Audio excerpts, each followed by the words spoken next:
இந்த ராமாயணம் அப்படிங்கிறது சோர்ஸே வந்து இந்து மதத்திலேருந்து உருவான ராமாயணம் தானா, அல்லது வேற மதத்தில் ஏதாவது எழுதி வச்சிருந்து அதுலேருந்து ஆட்டையை போட்டையும் கொண்டு வந்தாங்களா? இந்த கதையை அப்படியே எடுத்து கர்ணனுக்கும் வச்சுக்கிட்டாங்க, கிருஷ்ணருக்கும் வச்சுக்கிட்டாங்க. கிருஷ்ணருக்கும் இதே மாதிரி ஒரு கதையை சொல்லி அவர் காலில் பாதத்தில் தான் அம்பு பட்டு செத்து போனார் அப்படின்னு வரும். ஸோ இது எல்லாமே இந்த ட்ராய் இலியாட்ல இருந்து இவங்க திருட்டின கதை. முதல்ல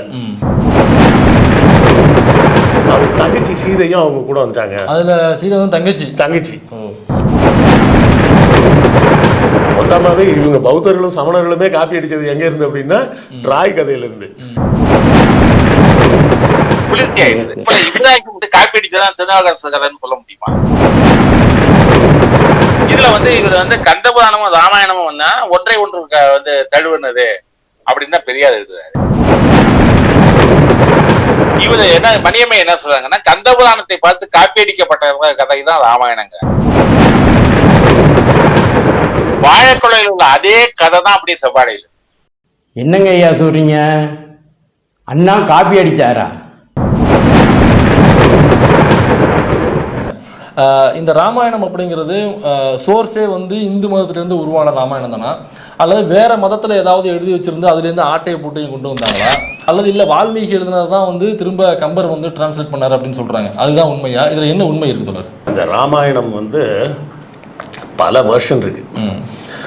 அந்த பல வருஷனுக்கும் முன்னாடி இன்னொரு கதை என்னன்னு பார்த்தீங்கன்னா, இது முதல்ல நம்ம இந்தியா நாட்டு கதையே கிடையாது.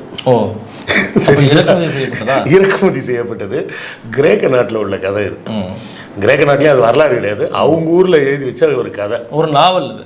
ஆமாம், அந்த நாவலோட பேர் இலியாட் அப்படின்னு பேர். இலியாடு ஹோமர்னு ஒரு பெரிய எழுதினது. கடல் கடந்து போய் எப்படி மீட்டாங்க, ஒரு ராஜாவோட பொண்டாட்டியோ ஒருத்தன் இன்னொரு ராஜா தூக்கிட்டு போயிடுவான், அவன் கடல் கடந்து இருப்பான், இவங்க கடல் கடந்து போய் எப்படி மீட்டாங்க அப்படின்றது தான் இந்த ட்ராயோட கதை. இதில் பார்த்தீங்கன்னா அதில் வந்து அக்கீல்ஸ்னு ஒருத்தன் வருவான்.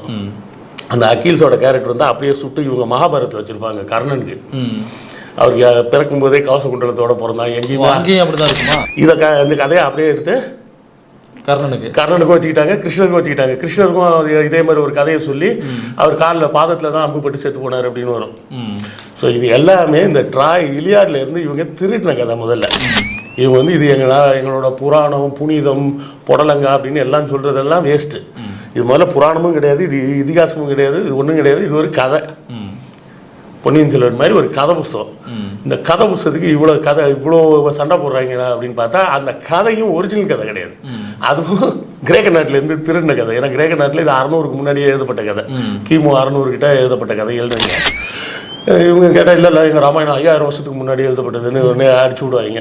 இவங்களுக்கு சமஸ்கிருதத்துக்கு எழுதுகிற மாடல் வந்ததே கிபி, இயேசு பிறந்து 200 ஆண்டுகளுக்கு அப்புறம் தான் சமஸ்கிருதத்துக்கு எழுத்து முறையே வருது. சரிங்களா? அதனால இது பூராமே பொய் கதைன்னு வைங்களேன். ஒரு லெவல் காப்பின்னு பார்த்தா இது ஒரு லெவல் காப்பியும் இல்லை, இது மல்டி லெவல் காப்பி. வால்மீகி எழுதும்போதே இது எங்கேருந்து எடுக்கிறாரு அப்படின்னு பார்த்தீங்கன்னா, சமண மதம் அப்படின்னு, அதாவது சமணம்னு சொன்னோம்னா மக்கள் குழம்புவாங்க, ஜெயின்ஸு.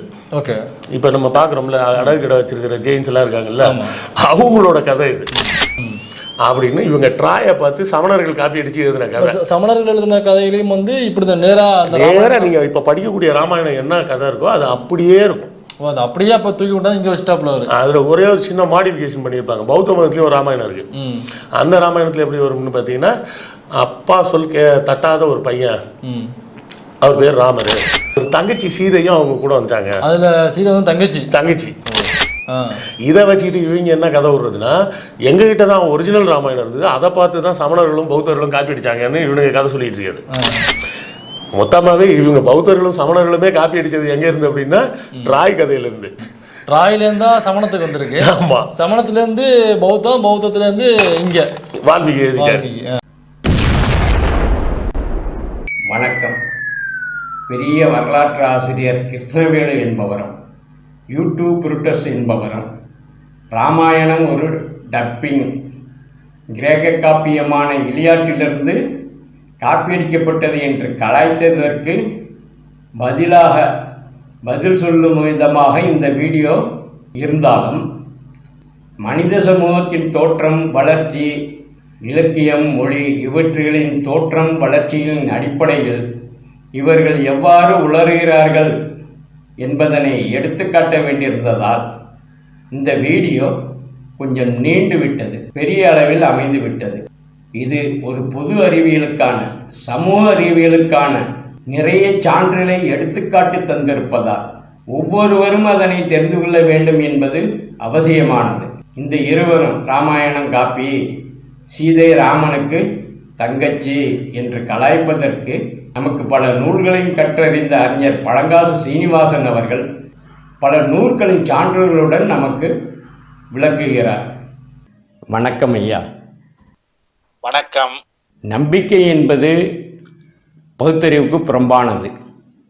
அந்த அடிப்படையில், நம்பிக்கையின் அடிப்படையில் எழுதப்பட்ட வேதங்கள் பகுத்தறிவுக்கு ஒப்பானதாக இருக்க முடியாது. அதே போல ராமாயண மகாபாரதம் கதைகளும் ஒரு நம்பிக்கையின் அடிப்படையில் எழுதப்பட்டது தான். அந்த கதைகளுக்கு ஒரு வரலாறு இருக்காவிட்டாலும் அந்த கதையாசிரியர், அந்த கதை எழுதப்பட்ட காலம், அந்த கதை எழுதப்பட்ட நோக்கத்தின் காலம், இப்படியெல்லாம் அதற்கு ஒரு வரலாறு இருக்கும். அதனால் ராமாயண மகாபாரதம் அதன் வரலாற்று காலத்தை பற்றி கொஞ்சம் சொல்லுங்க ஐயா. முதல்ல நீங்க சொன்னது வேதங்கள்னு சொல்லி குறிப்பிட்டீங்க இல்லையா? சமயம் புனித நூல்கள் எல்லாமே நம்பிக்கையின் அடிப்படையில் சார்ந்தது தான். சமயம் சார்ந்த புனித நூல்கள். சில நிகழ்வுகள் நடந்திருக்கலாம், அது மிகைப்படுத்தப்பட்டதாக அதுல இருக்கலாம். சில நிகழ்வுகள் நடக்காம போயிருக்கலாம், இருந்தாலும் அதுல ஒரு கற்பனையாக சேர்க்கப்பட்டிருக்கலாம். சில நிகழ்வுகள் என்னன்னு கேட்டா, மனிதனுக்கு புரியாத பொழுது, அவனால் புரிந்து கொள்ள முடியாத பொழுது இவனே சொந்தமாக ஒரு கற்பனையை செய்து அதை சேர்த்து கொண்டிருக்கலாம். ஒரு எடுத்துக்காட்டு சொல்லணும்னா, சூரிய கிரகணம் சந்திர கிரகணம் என்பது என்னன்னு தெரியாத பொழுது ராகுங்கிற பாம்பும் கேதுங்கிற பாம்பும் சூரியனை சந்திரன் முறைய போய் விழுங்குது, அதுதான் சூரிய கிரகணம் சந்திரன் ஒரு கற்பனை செய்தியை கொண்டு வந்து கொடுக்குறாங்க. அது நம்பிக்கை. அவை இந்த நம்பிக்கையின் அடிப்படையில் பார்க்கும்போது ராமாயண மகாபாரத கதைகள் ஒரு சிறு அளவு நடந்திருக்கலாம், நடக்காமலும் போயிருக்கலாம்.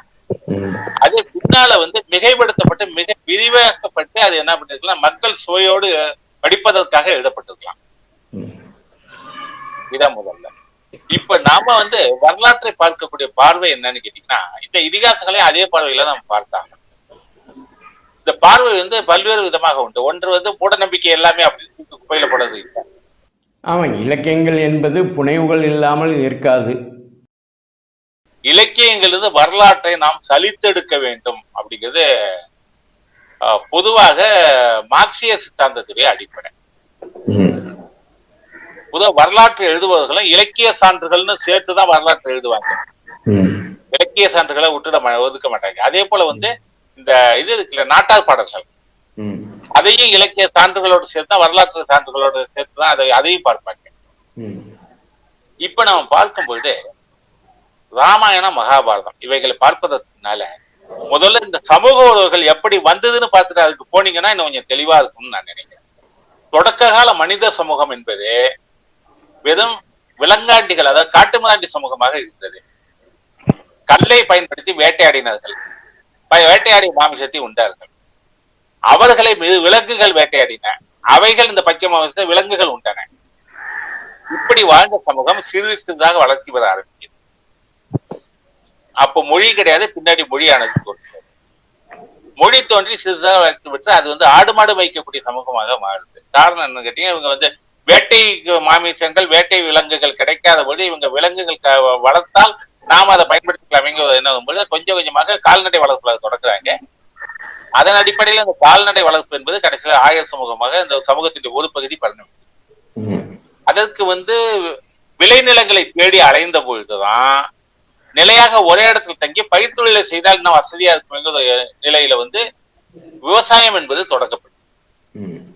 அது பொதுவா ஆற்றுப்பாசன அந்த இது இருக்குல்ல, டெல்டா பகுதின்னு சொல்லுவாங்கல்ல, டெல்டா பகுதி, அந்த பகுதியில் தான் முதல்ல விவசாயங்கள் தொடங்கும். அதனாலதான் நாகரிகங்கள் எல்லாம் ஆற்றங்கரை நாகரிகங்களாக இருந்ததுக்கு காரணம். நைல் நதி நாகரிகமாகட்டும், டைக்ரீஸ் யூப்ரட்டிஸ் நதி நாகரிகமாகட்டும், சிந்து சமவெளி நாகரிகமாகட்டும், இங்கே பொருணை பெருவெளி ஆதிச்சநல்லூர் நாகரிகமாகட்டும், எல்லாமே ஆற்றங்கரையில் வளர்ந்ததுக்கு காரணமே விளைநிலங்களை அங்கு தொடங்கியதுனாலதான்.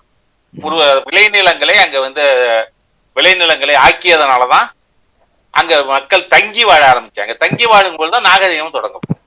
நாகரிகங்களின் வளர்ச்சி ஆற்றங்கரையில் தோன்றியது என்பதற்கு அகழ்வாராய்வுகள் நிறைய உள்ளது. அங்கேதான் முதலாக நாகரிக வளர்ச்சிகளே தோன்றியதாக வரலாற்று ஆசிரியர்கள் சொல்கிறார்கள். விலங்காட்டி சமூகமா இருந்து கொஞ்சம் கொஞ்சமா மொழி தோன்ற தொடங்குது. ஆய சமூகத்துல மொழி கொஞ்சம் செழுமை அடையுது. ஆற்றங்கரை நாகரிகங்கள்ல மொழி இன்னும் செழுமை அடையுது. இப்படிதான் மொழி உருவாகுது. மொழி உருவாகும் போது அங்க இலக்கியங்கள் தோன்ற முடியும். இதுதான் அடிப்படை. மனிதனின் முதல் மொழி ஒளி குறிப்புகள். எழுத்துக்கு முதல் வடிவம் அடையாள குறியீடுகள். வெறும் ஒளிதான், வெறும் ஒளி. இப்ப அது நீட்டொலிகள் தான் பெரும்பாலும். இப்ப எப்படி வந்து கான்னு சத்தம் போடுதோ, இல்ல சிங்கம் வந்து ஆன்னு சத்தம் போடுதோ, இல்ல யானை வந்து ஓன்னு சத்தம் போடுதோ, இப்படி எல்லாம் நீட்டொலிகள் தான் இருந்திருக்க முடியும். பொதுவாக மொழியியல் ஆய்வாளர்கள், மொழியியல் வல்லுநர்கள் எல்லா மொழியையுமே ஒரு இசை வடிவத்திலுள்ள மொழி என்றுதான் சொல்கிறார்கள். நான் ஒரு இந்தி மொழி வல்லுநரிடம் இந்தி படிக்க போனேன். அவர் நிறைய மொழிகளை, எல்லா மொழிகளையும் ஒப்பிட்டு சில சொற்களை சொல்லி காட்டினார். அவர் அந்த அரபியையும் சமஸ்கிருதத்தையும் கூட ஒப்பிட்டு, இரண்டுமே பாருங்கள் மூக்கு வழியாக ஒரு ஒளி வடிவத்தோடு வரும் என்றார். பொருத்தமாகத்தான் இருந்தது. தெலுங்கு, தமிழ், கன்னடம் இந்த மொழியெல்லாம் நாம் அதிகமாக கேட்டது. சில காலங்களுக்கு முன்னாடி ஏமண்டி எக்கட ராறு தமிழில், டே நீ எப்போ வந்த? மலையாளத்திலும் அப்படித்தான். மொழிகள் எல்லாம் இசை வடிவங்களை தாங்கியது என்பது அசைக்க முடியாத உண்மை. அந்த பிராகிருத மொழியை பேசும்போது பாத்தீங்கன்னா என்னன்னா, ஹோன்னு கடைசியில முடிப்பாங்க, இல்ல ஹீன்னு முடிப்பாங்க, இல்ல ஹேன்னு முடிப்பாங்க. அப்படியெல்லாம் நீட்டொலியாதான் வரும். பின்னால மொழி தோற்றியதுக்கு அப்புறம் இலக்கியம் தோன்றுது. சரி, அவங்களுடைய சமூகத்தில் நடந்த நிகழ்வுகள், சிறு நிகழ்வுகளை கூட பின்னாடி வந்தவர்கள் கற்பனையா சேர்த்து என்ன பண்ணாங்க, அதை சுவைபட காவியமாக மாற்றினாங்க.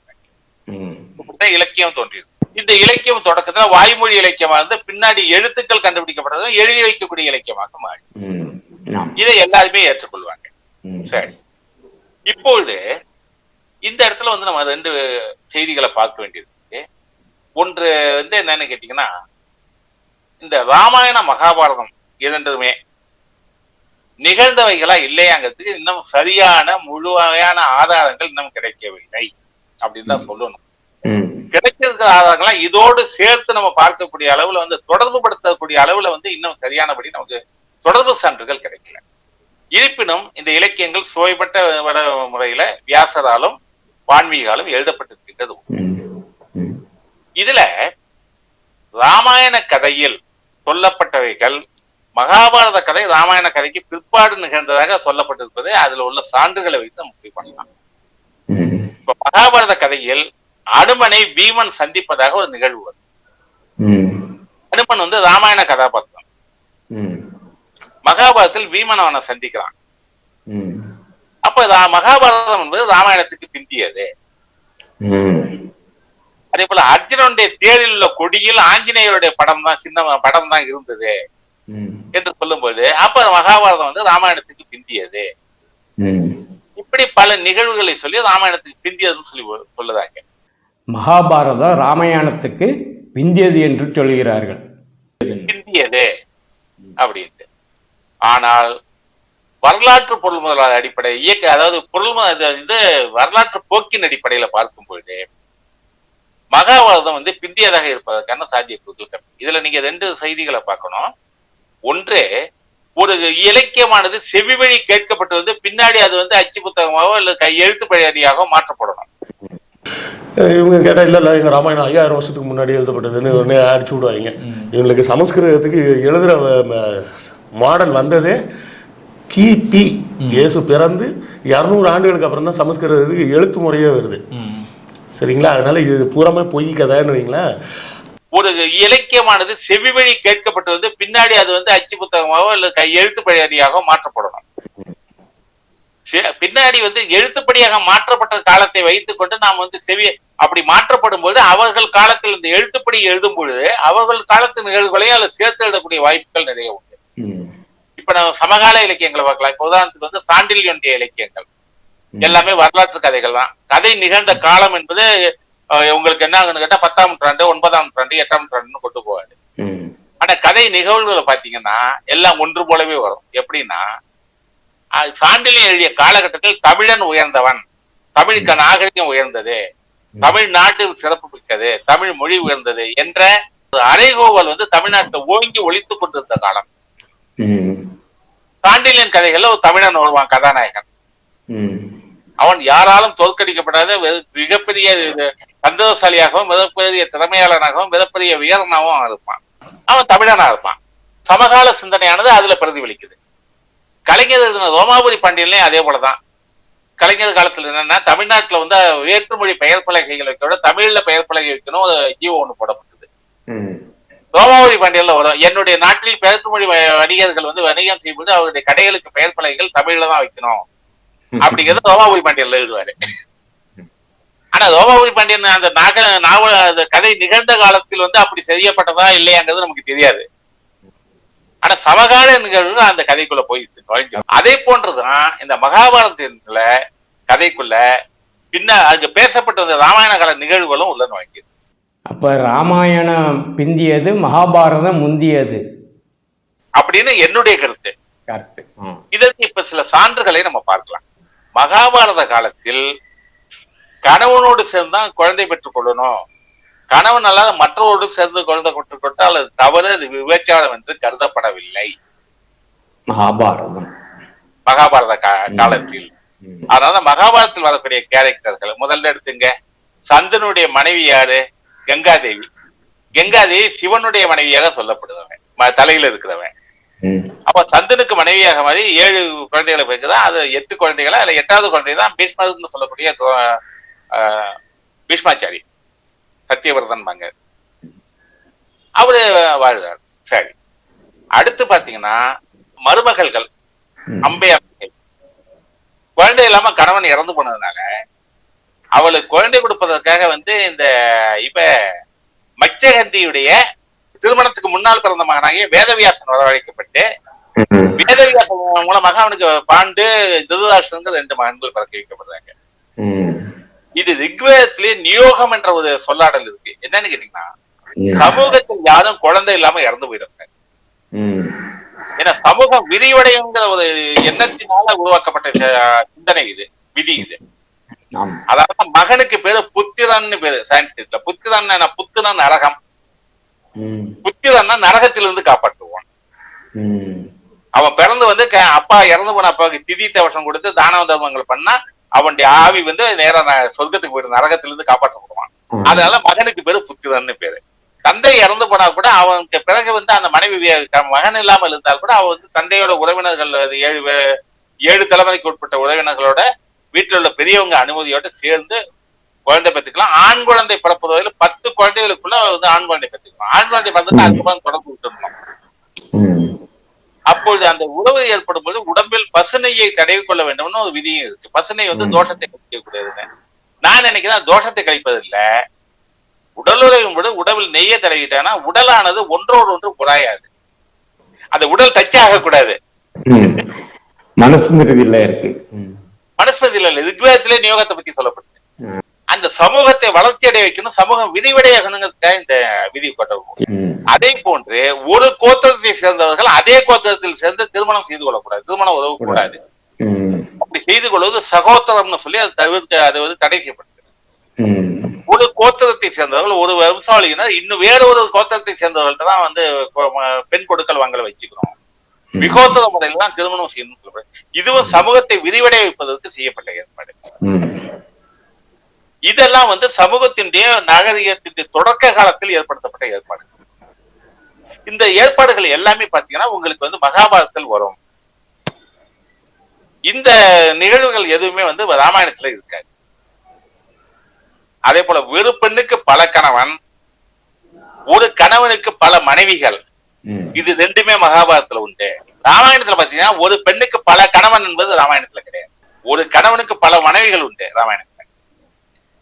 ஆக இது ராமாயணத்துக்கு முந்தைய கதை என்பதுக்கு இது ஒரு சான்றாகுது. அப்ப தசரதனுக்கு 1000 பொண்டாட்டிகள் என்கிறார்களே, ஒரு கணவனுக்கு பல மனைவிகள் உண்டு, ஆனா ஒரு மனைவிக்கு பல கணவன் கிடையாது. அந்த முறை அதனால மகாபாரதம் வந்து ராமாயண காலத்துக்கு முந்தியதாக இருக்கணும். அந்த சமூகத்துல இருந்து பின்னாடி ஒரு பெண்ணுக்கு பல கணவன் என்பது தடை செய்யப்பட்டதாக பின்னாடி வரணும். எங்கெல்ஸ் குழு திருமணங்களை பற்றி எழுதுகிறார். குழுவுக்கும் அதாவது ஒரு குழுவுக்குள் நடந்த திருமணங்கள் அது தடுக்கப்பட்டு ஒரு குழு பிற குழுவுடன் திருமண உறவுகள் வைத்துக் கொள்ள வேண்டும் என்று ஒரு விதி வருவதாக எங்கெல்ஸ் எழுதுகிறார்.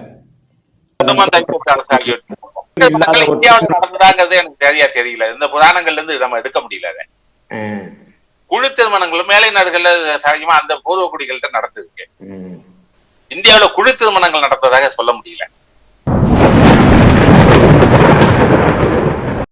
இவரு என்ன மணியம்மை என்ன சொல்றாங்கன்னா, கந்த புராணத்தை பார்த்து காப்பியடிக்கப்பட்ட கதை தான் ராமாயணங்கிறாங்க.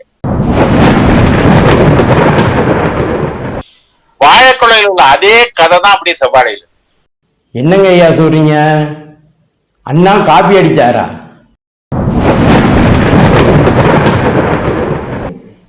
ஆனால் இங்க வந்து என்னன்னா சில விதிகள் இருந்திருக்கு. வீட்டுக்கு வந்த அதிதிக்கு அதாவது விருந்தினருக்கு மனைவியை கொடுத்து அவனை மகிழ்வி